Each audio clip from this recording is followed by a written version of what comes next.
Hello అండి, ఎలా ఉన్నారు అందరూ? బాగున్నారా? నేనైతే చాలా బాగున్నాను. ఈ వీడియో ఏంటంటే లాస్ట్ సండే నేను మా హస్బెండ్ మా బాబుతో కలిసి బెసెంట్ నగర్లో ఉన్న బీచ్కి అయితే వెళ్ళాం చెన్నైలో. చూసారా, ఆ చల్లని వాటర్ మన కాళ్ళకి తగులుతూ ఉంటే ఎంత రిలాక్స్డ్గా అనిపించిందో ఈ సమ్మర్కి. నేనైతే అసలు అన్ని ప్రాబ్లమ్స్ అన్నీ మర్చిపోయి చాలా హ్యాపీగా ఎంజాయ్ చేశానండి.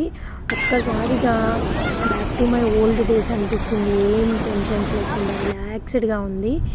ఆ తర్వాత బీచ్ నుండి వచ్చాక అడియార్ ఆనంద్ భవన్కి వెళ్ళాము బ్రేక్ఫాస్ట్ చేసేదానికి. అక్కడ టిఫిన్స్ అయితే నాకు చాలా ఇష్టం అండి. చాలా హైజీన్ ఉంటుంది, బాగుంటుంది. ఇంకా తర్వాత ఇంటికి వచ్చేసి chicken dum biryani and chicken curry చేసుకొని ఫుల్గా తినేసేసి ఆ రోజు ఇంకా ఫుల్గా రెస్ట్ తీసుకున్నామండి ఆఫ్టర్నూన్ నుండి. పర్ఫెక్ట్ సండే అని చెప్పచ్చు ఆల్ టుగెదర్. నేనైతే బాగా ఎంజాయ్ చేశాను. మీకు ఈ వీడియో నచ్చినట్టయితే please consider like, share and subscribe అండి. Thank you for watching this video. Bye. Be kind to everyone. Thank you.